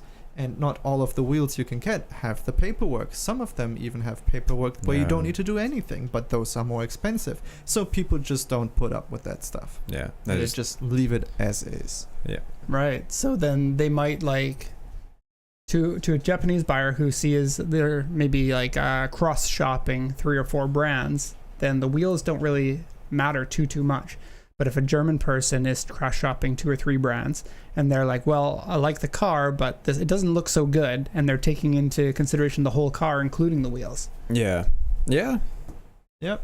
So we kind of came up with a mini conclusion that because it's much easier to have aftermarket wheels in Japan, you just change them in your driveway and then go out and enjoy your life rather than having to get certification. Yes. Maybe OEM manufacturers don't put as much time into making beautiful wheels. That's a theory. A theory. Yes. Next More segment. Conspiracy theories next week. New segment. New segment. I get to go off and do other things because this is your segment. This is a special segment. So if you are thinking about leaving the show early and doing something else, don't do that. This is a new segment where Derek is under the table. No.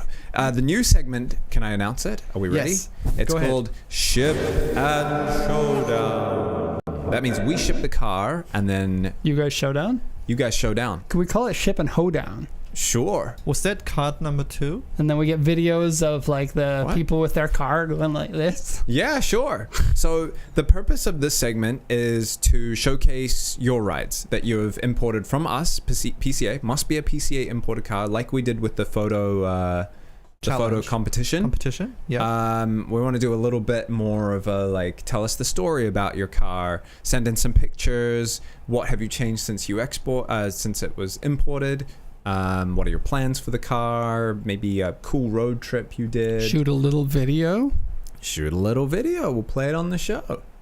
So it's like a little showcase of maybe cool cars or fun stories. If you are shooting a little video, make sure that it's little. Like we're talking 2 minutes max, because like if the video is too long, we would have to chop it up and stuff like that. And so no 2 minutes copyright max. music. Yeah. No copyrighted music. Yeah. That would be important. The inspiration for the show, we've had some customers in the past send us like really long write-ups of like their adventure, either from the port to their home or just like their ownership experience. Did we show the most recent one with the Velfire in Canada? I don't think so. I don't think we showed it on the show. We just shared it in the office. So a lot of the times we'll just be like, oh, this customer imported this car, and I'll just say what they did with it in the office. And we thought it would be fun to share with you guys. Yeah. So the customer didn't know that I was going to do this, but has given permission for us to share. I'm not going to use his name, but we will jump right in.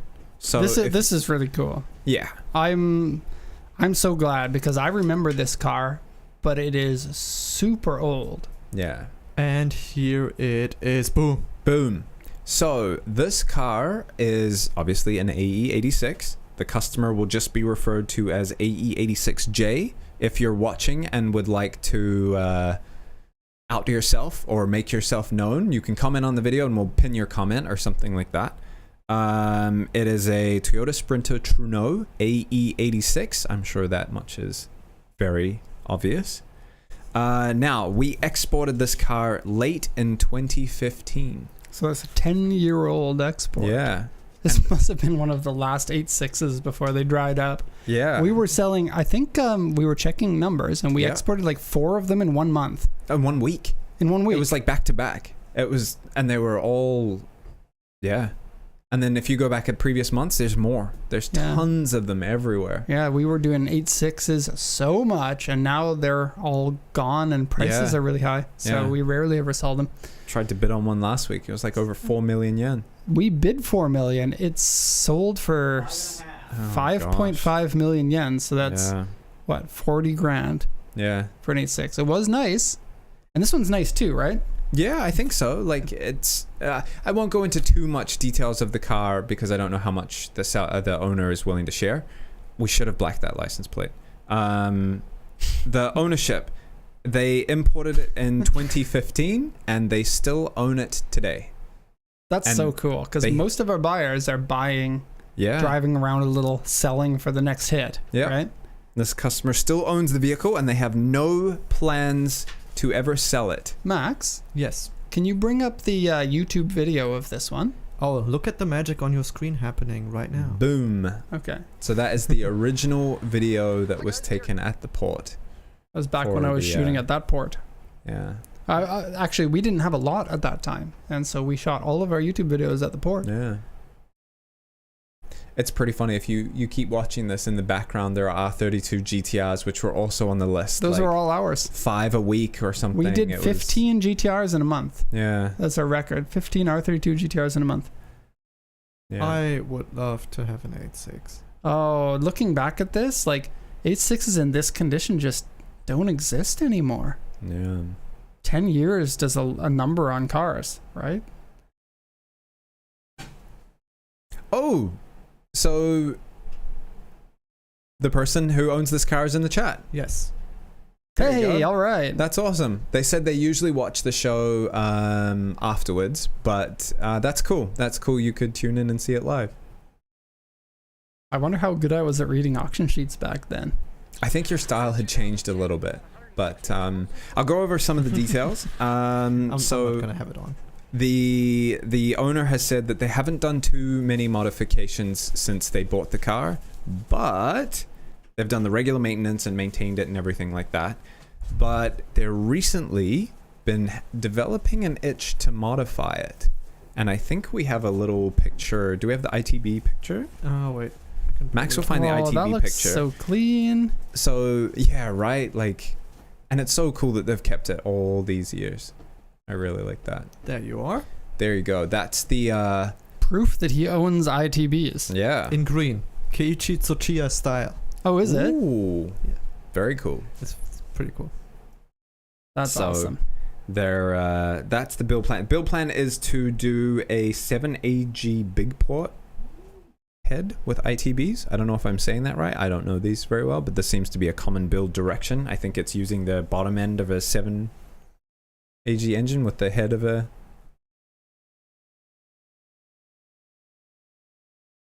Yeah. Right. So you get best of both worlds. It's the highest, like, this is how you get more capacity for the engine. So the 4A is a 1.6 and the 7A is a 1.8. So it basically gets you a 1.8 version of the engine, and then you just pop the head back onto it from your 4AG because that's a sports engine, whereas the 7A never had a sports head. It only had the fuel economy head. Cool. So that is maybe the build plan plus annex suspension, and I think he mentioned he wants to also do a repaint or maybe freshen up the paint and chassis restoration. Chassis restoration makes sense to me because it's older, but the paint looked really good in his photos, so I wasn't sure what was going on there. The gauges in the dash, so very 1990s Japan. Yeah. It's a lot of work, though, to do that, right? I suppose so. Cut it up and Yeah. wiring, but you can probably reach from the glove box up there. Right, like you could hide it pretty well, but that's... Also, that dashboard's really simple to take out compared to a modern dashboard. Very cool. I would like to Spin turn knob on it. Yeah. And aftermarket gauge put in. Yeah. He plans to keep the AE86 forever, and I thought the coolest part is that he, and this is for us too, as a little, I don't know, pat on the back, or maybe, hey, it's having an effect and it's working and people are enjoying it, if you're paying attention, Derek. Sorry, I was reading chat. What did you say? He said he's been watching every episode of the Cool JDM show, and that got him back into importing. And he had been... Hold on a sec. I just saw a reflection of myself, and I want to make the show all about me, so I want to see that reflection. I want to see what I looked like 10 years ago. Show us. There you are. You look the same. Different camera. That's all. Well, I guess that's good if I look the same. Yeah. I'll take that. Okay, so he always watches the Cool JDM show, and he was considering buying an MRS locally. And then because he was watching the show, he decided to compare some prices and conditions in Japan. So that means this show finally made us a sale. That's correct. He did. He recently bought an MRS that is heading over to him pretty soon. It's like just been purchased, I think, this week. So, yeah. So we're going to send him stickers. Right. So, yeah, we're going to send you some stickers in your document package for your MRS. I was going to actually bring some stickers to show you, but I don't have them. I forgot. But we'll send you some cool stickers for sending in your car and letting us show it on the show. That's right. Now, if other people want to have their car featured, let us know. We can only do one per show maximum. Yeah. So if you send yours in, then we have to decide which one is going to be shown. And so the one that is the most creative or interesting is the one that we're going to show naturally. Not necessarily the car that is the coolest, but that, of course, comes into consideration as well. Yes.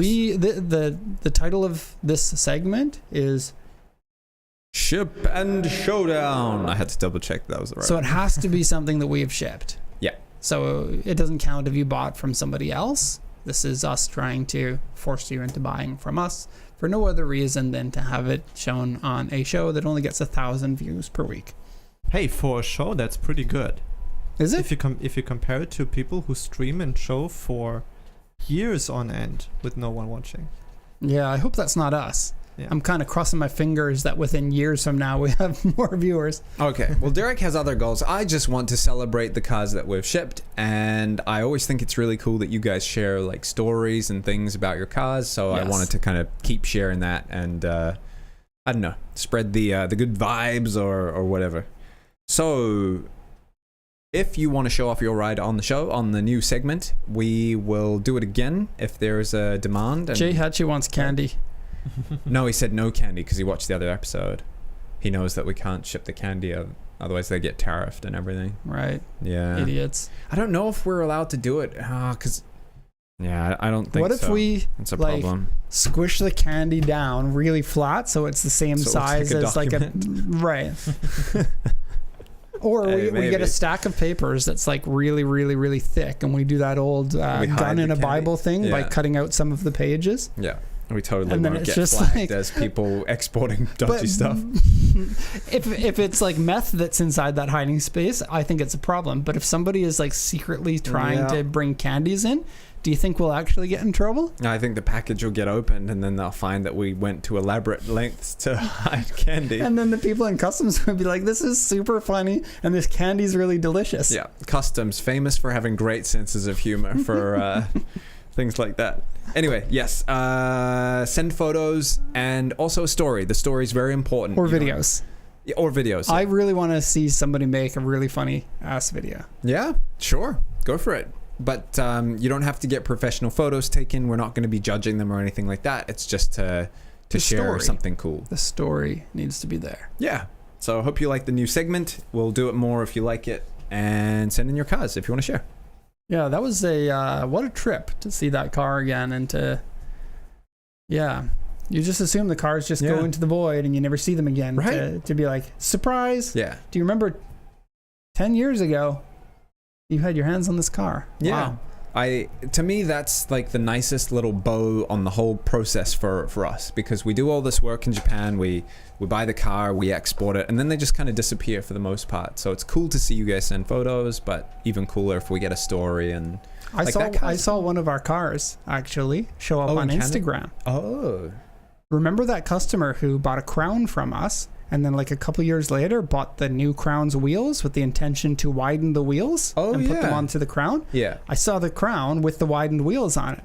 We never got the photo sent to us, but I just saw it. Unless there's somebody else there that has bought the current generation Crown's wheels and widened them in order to make them like a super dish wheel to put on an old Crown. I don't think too many people are doing that. Yeah. Because it's like 10 grand to do that. Yeah. Very expensive. But yeah, it was incredibly cool. Actually, I should have snipped that photo. Yeah. If you can find it. Yeah, let's see if I can. I don't know how to search for things on Instagram. This car's been driving around for a decade. since you exported. This is before my time as well. So Yep. very cool. I was And just a little boy back then. I will say, as if anybody needs a fire lit under them, some people in the chat, Zaid, you've sent us some pretty cool videos before. You're in the running. If you want to do a story or some videos, we'd love to share some of those. Greg, I know you do cool stuff too. So Yeah. calling you guys out. Who was it that was it Greg that bought the BB open deck? Yeah. And he has the Turbo Miata, if we're allowed to sprinkle a little. Maybe a race video between the two of them. Oh, perfect. Yeah, but we know there's cool people doing cool stuff, so we would like to share it if you would like to share it. Our BB is always saving the day, right? Yeah. So maybe he needs a video of his BB saving the day from the Turbo Miata. Yeah. I don't know. Just a thought. Next segment. Next segment, final segment, Yes. mostly. Questions and answers. I love how your finger's like so ready, and then as soon as you... Yeah, it's so fun. So, from last week's show, and we can be sad all together, there were lots of comments talking about what we were talking about, but no questions. Not a No one single question wanted for us to know answer. more. So you guys in What the do we chat got the do? whole session for yourself. And All right. you can ask questions. And we've got some questions in the chat, some we answered. First one is from Skip PTI. They're Hit asking us. if there are less Subaru GC8 STIs left in Japan. Less? Yeah, for sure. Definitely. They used to be everywhere. I just wrote a list of all of the cars that I've ever owned, and we're going to do a segment on that, so you should make your list too. Okay. And I owned a version 3 Impreza WRX, and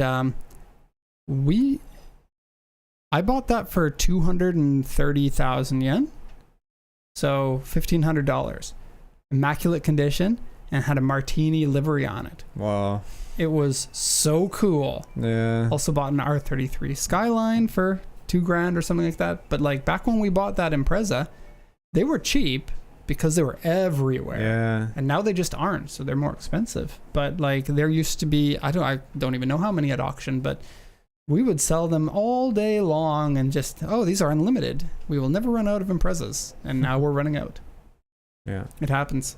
Yeah. Sad. And the prices are way up. Much harder to get. But I feel like the Impreza is at least a car that people loved enough to keep them alive for the long term. Like 50 years from now, you won't find a ton of them, but somebody's still going to keep them on the road. Yeah. Yep. Next question was from Daniel Matthewson. Can you find, this is interesting, left-hand drive Hilux in Japan to export to Canada? Nah. I don't think I've ever seen. Nah. Nah. Not really. Not really. I mean probably have to specifically import something Derek Wilson's not cool.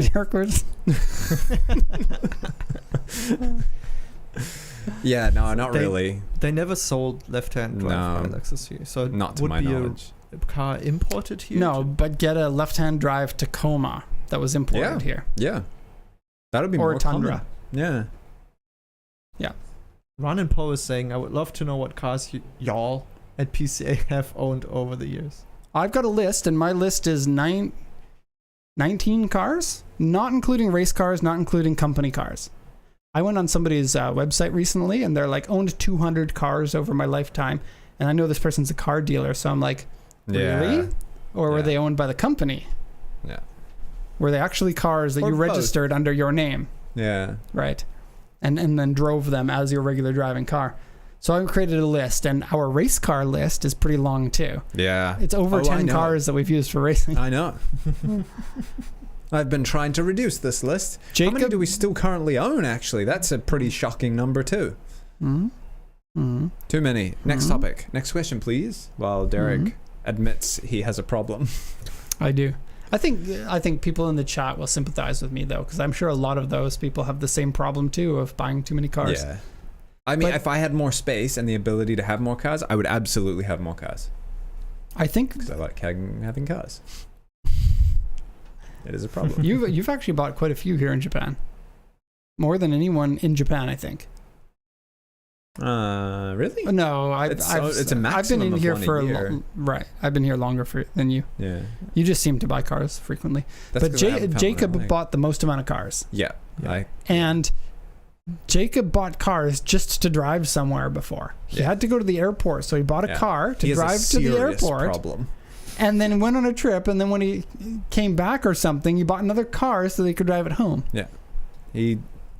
Jacob's a car weasel. Next question, you can decide if and how you want to answer it. If someone bought a car through a dealer in their country, are we giving them information about a car if it was exported through us or no? I don't understand the question. If they bought, so we exported Are a you car able to a give dealer. me- are you able to tell me if a dealer bought my vehicle from you if I provide you the VIN number? No. So we've got a policy that we never talk about any cars that we've exported unless it's the direct person who bought it from us. So we will commonly sell a car to somebody, say in the United States, and they'll sell it on to someone else. And then that person was like, hey, I found out through one way or another that this car came through Pacific Coast. So now they contact us and they're like, I've got these questions. Can you answer them for us? And we're like, nope, there is no communication that goes from you to us. It's always from us to the person that we sold to, and then from them to the end user. Yeah. Generally speaking, though, like a lot of that's going to be like, hey, can you do a check on the car to see if it's got an accident history or something like that? Some of these questions can be answered without giving away the information. Like, for example, in that case, there aren't any checks like that can be done in Japan, except for a rudimentary one called Car VX, and then they can go and set that up themselves with their VIN number. So there's no information that needs to come from us. Yeah. This is a privacy concern. We don't know what that we sold the vehicle to one person. They are, in our eyes, the only purchaser of that vehicle. If the vehicle is unsold, you need to go back one step in the process to find out the information from that person. If you like, you can ask them to ask us. I think that would be okay if they were willing to do that. But we can't give you the information about effectively somebody else's car to you who now owns the car, because we don't. Privacy reasons. Yeah, it's privacy reasons. Good take. Yep. Now a question from Gregor. Less serious question. Do all Impreza drivers in Japan vape like they do in North America? If you count race cars, then I've had 2, and I've never vaped. So not all. I have had one, and I have not vaped, but I suspect the Wait, you previous didn't owner have an may have. Impreza? Oh no, I thought it just meant Subaru. I thought that was the Subaru thing. Vaping? Yeah. It could be. But I don't vaping know. in general, never I had an think, Impreza. has become quite big in Japan. Not Yeah. sure. Like, you see more people vape than smoke these days. Which is, I don't know if I It's mind. better. Yeah. Plus, like, it gives like a air freshener kind of smell to the car. Better than cigarette smell, but if they vape a lot, then you get this oily residue inside the car, which I think is really gross, because you don't know where the oil from the people or the oil from the vape kind of mixes, and it's just like, yeah, I don't want to touch the buttons on the dashboard. Never mind. I don't like it then, because I feel like I've noticed that. It is better than cigarettes, though, by far. Yeah, I think in every absolutely. way, vaping is better than cigarettes.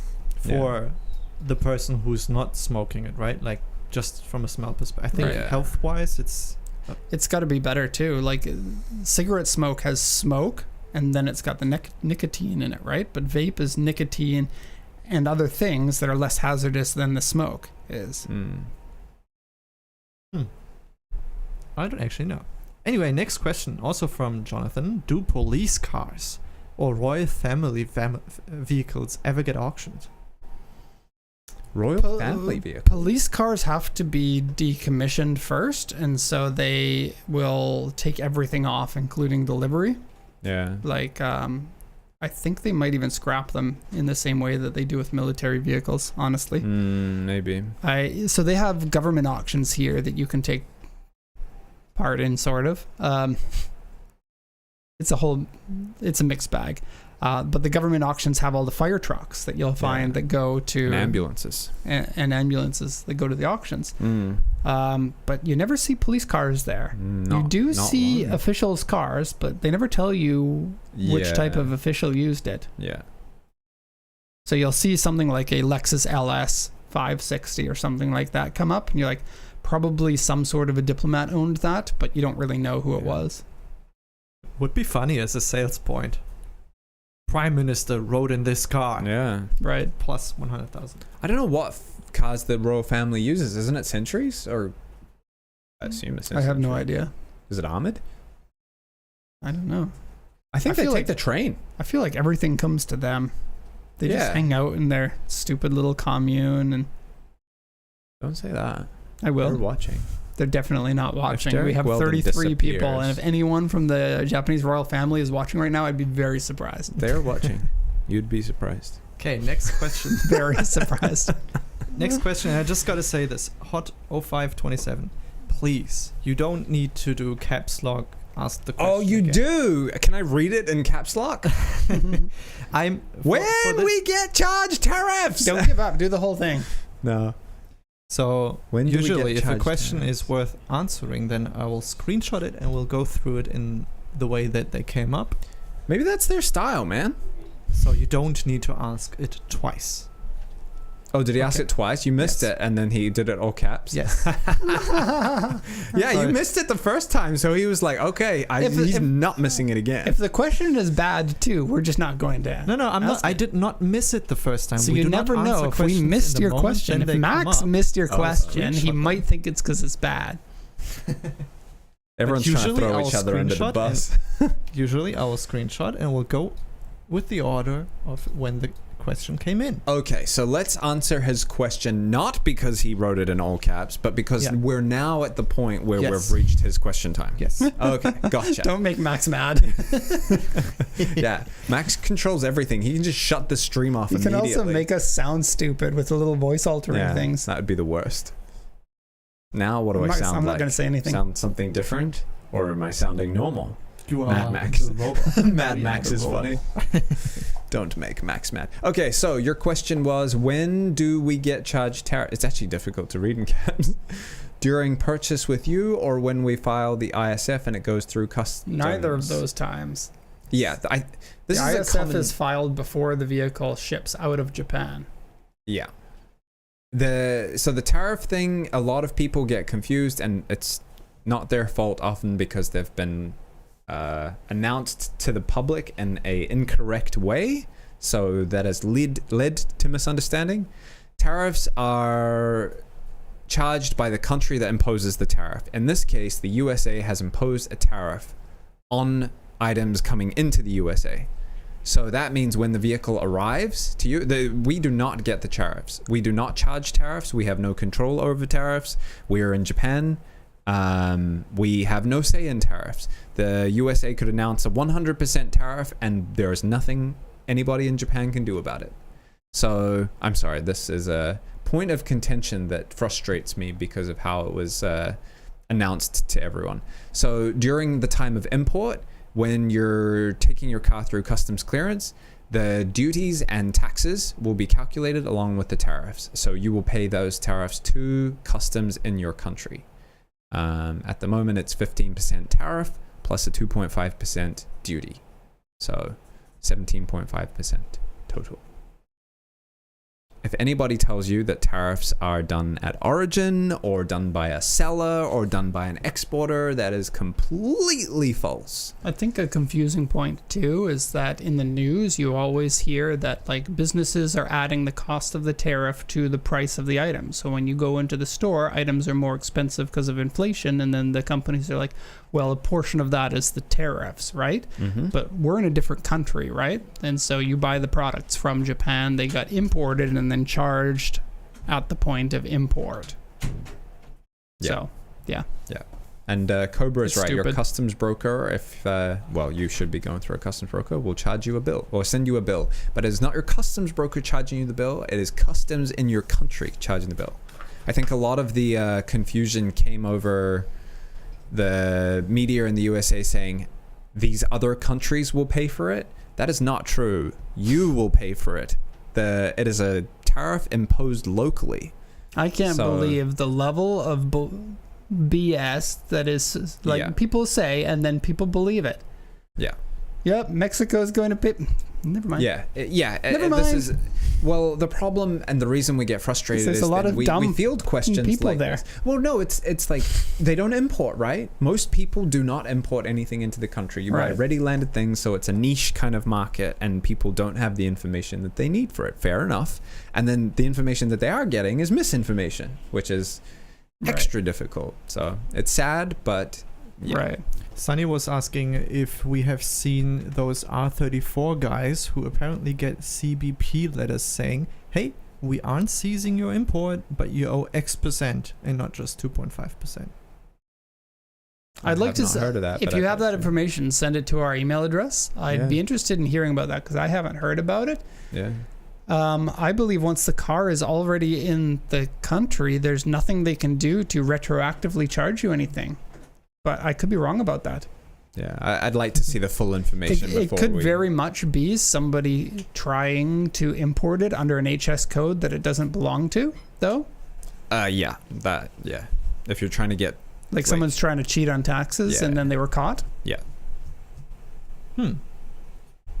Jonathan, follow-up question. You mentioned government auctions. Do they sell military mega cruisers? No. All military ones are decommissioned and sold for scrap. So he says, I've never seen any real information, but I've seen a few on Instagram in North America. So those we know would how they not- got there, but we can't tell you about that because it's not legal. Yeah. Ah, Nor was it done by us. It wasn't done by us. Yeah. okay. Next question. If I find a vehicle that is a 2002, do you offer storage at a monthly rate? That is too far away from being legally importable, assuming you're in the USA. We've talked about this for quite a long time. Yeah. Like many times we mentioned it. And I think that the easiest way to look at this is even if this is something that you want to do, you have to consider why you want to do that and what benefits you're getting. If you spend money and then you got to wait 2 years till you drive your car, there's a cost in that money just sitting there doing nothing for you. If you didn't buy that car and just waited until that time, then any money that you had spent in those 2 years could be invested. Now, of course, you could invest in the stock market, which you might be doing already. You might have tons of cash. You might have it burning in your pocket, but you can otherwise, and this is what I would do, invest that money in buying a car in Japan, drive it for a few weeks, sell it, buy another car in Japan, drive it for a few weeks, sell it, and in 2 years, you can go through this process 8 times. You're making a few $1,000s each time you sell a car, and you've driven 8 other cars in that same time. Now you've got more money than, yes, the price of the vehicles might go up in that time, but you've probably made more money than the difference in price between the current price and the future price of the car. And so, I don't know, to me it's a no-brainer. Yeah. Have fun driving cars instead of holding your money for 2 years somewhere. It's also... Cars break down too and get I their was seats about stolen. to say that, yeah. Like a sitting car will break down because it's sitting. Yeah. Cars aren't supposed to just sit there doing nothing. They should be stored properly if you're going to do long-term storage like that, which Has we don't a offer. fairly deep cost too. Yeah. Like places that do it are like $500 a month or something like that for indoor storage with starting services. Yeah. The person said that's way too much of a risk. If you think importing a vehicle from Japan is not a risk that you're willing to take, then I don't recommend you importing a vehicle from Japan. Some people, it's just not right for you. So Also, you might be better off buying a vehicle locally that's already been imported and you can see in person. because the car is cheaper before it explodes in prices is maybe not as correct as it was 3 or 4 years ago. Yeah. We've seen prices in Japan boost up really, really high during the COVID 2020 era. So basically from 2020 until now, there's a huge spike in the prices of cars, but we're seeing a cooling effect in prices at the moment. And it's not every car that's going to be increased in value once it becomes US legal. So if you do have a car in your mind right now, I'd like to hear what car that is. Some cars boost in price and have boosted in price a lot. Most cars don't boost in price too much. And we might not see any boost in price for some of the cars coming up pretty soon here. And so it really depends on the car. And we can debate that if you can tell us what car it is. Yeah. I think we're probably running out of time too. Do we have more questions from anybody else? Are Japanese aftermarket wheels stronger than cheap USA aftermarket wheels? Cheap USA? Yeah. Well, there are cheap Japanese wheels too. So it depends on how they're made. Yeah. right? Compare brand with brand and price with price, probably. Yeah, like reputable companies, you can look into how they make the wheels, and there are different types. Like generally speaking, a forged wheel is going to be stronger than a cast wheel, and most of the knockoff wheels are going to be cast, not forged. And so check that up. And interesting part, TE37s are designed, the spokes are designed to work with forged wheel design, but then the knockoffs are cast. So they break easier because the design doesn't work with a cast wheel. I never knew that. That's Yeah. interesting. That's why the rotor wheels got so much trash, because they just copied the design and didn't work for cast. Right. Whoops. Yeah, the forging gives you a much stronger wheel, and therefore it can be lighter because less material needs to be used. Okay. Closing question. I hope it's the question that I just saw. It is. Zaid was asking it. Yeah. No shave November this year? Question mark. I don't know. I'm trying to get on my wife's good side. She hated it last time. How long ago did we do that? 2 years. 2 years ago? Last year we didn't. I think I look stupid with facial hair. So How about we do shave November, where we have to shave all of our body hair every day in November, including your head? Mm-hmm. Nope. Eyelashes too, eyebrows. No, I think that's a terrible I have idea. the audience know I have a great memory of the No Shave November. Oh yeah. On my Japanese driver's license, I got that during No Shave November, so my Japanese driver's license has the gnarly stash on it. Yeah.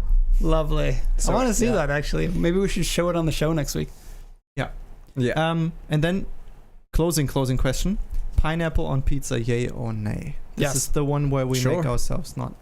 I think pineapple on pizza can be fantastic. I don't understand all of the hate. Pineapple works very well with savory foods. You'll see it on hamburgers sometimes. You'll see it on shish kebabs sometimes. The savory with the sweetness of the pineapple is a nice mix. So if you hate it on pizza, you probably hate it on shish kebabs and hamburgers too. Yeah. Pineapple on pizza is peak. You heard it I don't often find myself going for the pineapple flavored pizza though. Like a Hawaiian is what it would be called in New Zealand. I don't know if other places call it that, or like a ham and pineapple. Yeah. I would rather go for like the all meat one. Right. So pineapple you only pick if you're getting an assortment of pizzas. Yeah. Yeah. Right? If you only can get one pizza, you don't go for ham and pineapple. Yeah. I do. Because it's peak. They said pineapple sucks on its own. I think pineapple is probably one of the most delicious fruits that's naturally made. Yeah. Except for it makes, like, if you eat too much, the enzymes in it will eat. Yeah, your mouth feels weird. Yeah. Yeah. Now that we all know that pineapple makes your mouth feel weird, thank you for tuning into the show. Thank you for spending your time with us. I hope you found it fun, entertaining, and you enjoyed watching our beautiful faces talk to you. We're going to send stickers out to Jay, is it? Yep. For sharing your car. Thank you. If you have a car you want to share, send that to show@pacificcoastjdm.com. And that'll be the end of the show. See you again next week. Goodbye. And don't forget to watch Drives Japan, because the new video will come up on that. And it's awesome. New videos coming soon. Stay tuned. All right. Bye for now. Bye-bye.